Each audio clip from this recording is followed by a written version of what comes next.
क्या आपने कभी ऐसे मंदिर के बारे में सुना है जहां देवी की पूजा मानव रूप में नहीं बल्कि उनके गर्भ से की जाती है? उनके दिव्य मासिक धर्म के कारण हर साल कई दिनों के लिए यह पवित्र स्थान क्यों बंद रहता है? और क्या कारण है कि कामाख्या देवी हिंदू धर्म में सबसे रहस्यमय और शक्तिशाली तांत्रिक देवी हैं? एक ऐसी प्राचीन और दिव्य कहानी में गोता लगाने के लिए तैयार हो जाइए, जो सृजन, विनाश, प्रेम और ब्रह्मांडीय रहस्यों को एक साथ बुनती है। शक्ति की रक्तरंजित देवी कामाख्या देवी के राज्य में आपका स्वागत है। असम के गुवाहाटी के पास नीलाचल की धुंध भरी पहाड़ियों में कामाख्या मंदिर स्थित है, जो पारंपरिक मूर्ति पूजा को चुनौती देता है। मूर्ति के बजाय इस मंदिर में योनि की पूजा की जाती है, जो शक्ति का पवित्र स्त्री प्रतीक है, जिसे चट्टान में उकेरा गया है और लाल रेशमी साड़ी से ढका गया है। योनि क्यों? देवी को पत्थर या धातु में क्यों नहीं दर्शाया गया है? इसे समझने के लिए हमें पौराणिक युग में वापस जाना होगा, जहां एक दिव्य ब्रह्मांडीय नाटक सामने आया, जिसने पूजा के इस रहस्यमय रूप को जन्म दिया। एक बार की बात है, सती के शासक और पिता दक्ष प्रजापति के स्वर्गीय दरबार में भगवान शिव सती के पति का घोर अपमान किया गया। दक्ष ने शिव को एक अयोग्य भस्म से सने हुए साधु माना। सती अपने पिता द्वारा अपने प्रिय के प्रति अनादर को सहन करने में असमर्थ यज्ञ अग्नि अनुष्ठान के दौरान विरोध में आत्मदाह कर लेती है। जब शिव ने यह सुना तो वे क्रोधित हो गए। दुख और क्रोध के पागल क्रोध में उन्होंने सती की जलती हुई लाश को अपने कंधों पर उठा लिया और विनाश का ब्रह्मांडीय नृत्य किया। इस नृत्य को रोकने और ब्रह्मांडीय संतुलन को बहाल करने के लिए भगवान विष्णु ने अपना सुदर्शन चक्र छोड़ा, जिसने सती के शरीर को 51 टुकड़ों में काट दिया, जो भारतीय उपमहाद्वीप के विभिन्न हिस्सों में गिरे।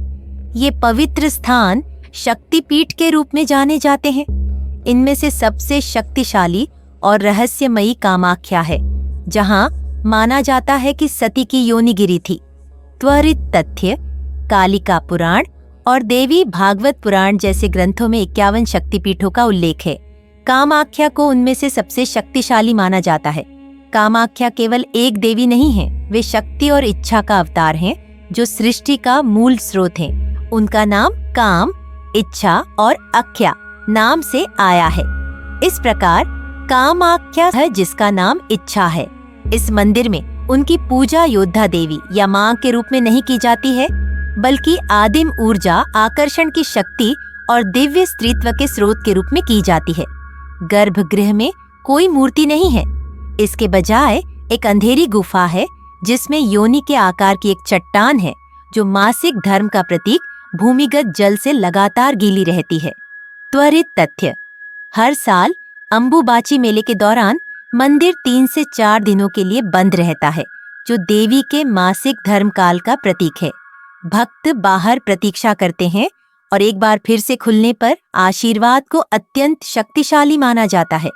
मुख्य धारा के हिंदू मंदिरों के विपरीत कामाख्या तंत्र से गहराई से जुड़ा हुआ है, एक आध्यात्मिक अभ्यास जो प्रकाश और अंधकार, भौतिक और दिव्य दोनों को गले लगाता है।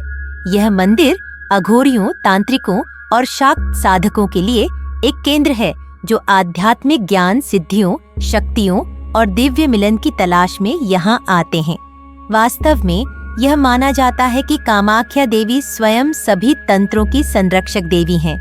असम में रचित कालिका पुराण कामाख्या को काली के सर्वोच्च अवतार के रूप में प्रशंसा करता है और इस स्थल पर किए जाने वाले जटिल तांत्रिक अनुष्ठानों का वर्णन करता है। शास्त्र संदर्भ: असम के प्राथमिक तांत्रिक ग्रंथों में से एक कालिका पुराण मंदिर और देवी की उत्पत्ति का विस्तार से वर्णन करता है, जबकि अधिकांश हिंदू मंदिरों में पशु बलि दुर्लभ है। कामाख्या में प्रमुख अनुष्ठानों के दौरान बकरे की बलि अभी भी दी जाती है, लेकिन यह हिंसा के बारे में नहीं है।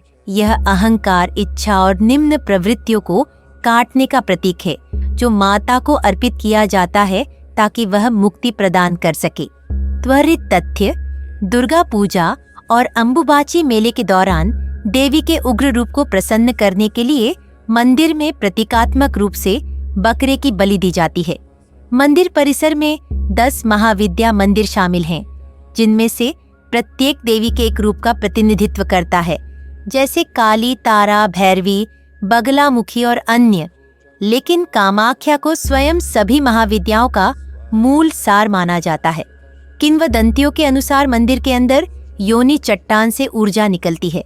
कई साधकों ने दावा किया है कि यहाँ ध्यान करने से कुंडलिनी जागृत होती है या देवी के दर्शन होते हैं। कामाख्या में प्रार्थना करने के बाद लोगों को अलौकिक अनुभव, दर्शन या रहस्यमय सपने आने की कहानियां बहुत हैं। वास्तव में वेदांत के समर्थक महान आदि शंकराचार्य ने भी कामाख्या का दौरा किया था और इसके आध्यात्मिक रूप से आवेशित कंपन को स्वीकार किया था। किंवदंतियों के अनुसार कामाख्या मंदिर में भूमिगत सुरंगें हैं जो इसे पुरी के जगन्नाथ और कोलकाता के कालीघाट जैसे अन्य प्रमुख मंदिरों से जोड़ती हैं। हालांकि ये मिथक अप्रमाणित है, लेकिन ये मंदिर के इर्द गिर्द रहस्य को और बढ़ाते हैं। प्रागज्योतिषपुर, अब असम का राक्षस राजा नरकासुर कामाख्या देवी से विवाह करना चाहता था। वह एक शर्त पर सहमत हुई कि वह सूर्योदय से पहले नीलाचल पहाड़ी के आधार से मंदिर तक एक सीढ़ी का निर्माण करे। जब वह पूरा होने के करीब था तो देवी ने उसे झूठी सुबह बनाकर धोखा दिया। क्रोधित होकर नरकासुर ने कार्य छोड़ दिया और अधूरी सीढ़ियां आज भी देखी जा सकती हैं। त्वरित तथ्य, कामाख्या को प्रेम और भ्रम की देवी भी कहा जाता है, क्योंकि उनकी पूजा आध्यात्मिक और सांसारिक दोनों इच्छाओं से जुड़ी हुई है। अंबुबाची के दौरान योनि गड्ढे का पानी हमेशा लाल क्यों होता है? वैज्ञानिक हैरान हैं। साधक नीलाचल पहाड़ियों में क्यों गायब हो जाते हैं, कभी वापस नहीं आते? कुछ तांत्रिक क्यों दावा करते हैं कि कामाख्या सिर्फ एक जगह नहीं बल्कि दूसरे आयामों का द्वार है? कोई भी सही मायने में नहीं जानता, लेकिन एक बात तो तय है, कामाख्या सिर्फ पूजा की जाने वाली देवी नहीं है, वे अनुभव की जाने वाली शक्ति हैं, समर्पण की जाने वाली रहस्य हैं और एक ऐसी शक्ति है जो पूरी सृष्टि में प्रवाहित होती है। आज भी कामाख्या देवी को एक जीवित मासिक धर्म वाली, इच्छा रखने वाली, मुक्ति देने वाली शक्ति के रूप में पूजा जाता है। उनकी कहानी दमन के बारे में नहीं है, यह नारीत्व, शक्ति और पवित्र इच्छा का जश्न मनाने के बारे में है। ऐसी दुनिया में जो अक्सर शरीर को नकारती है, कामाख्या हमें उसका सम्मान करना, उसका जश्न मनाना और उसके भीतर दिव्य को खोजना सिखाती है।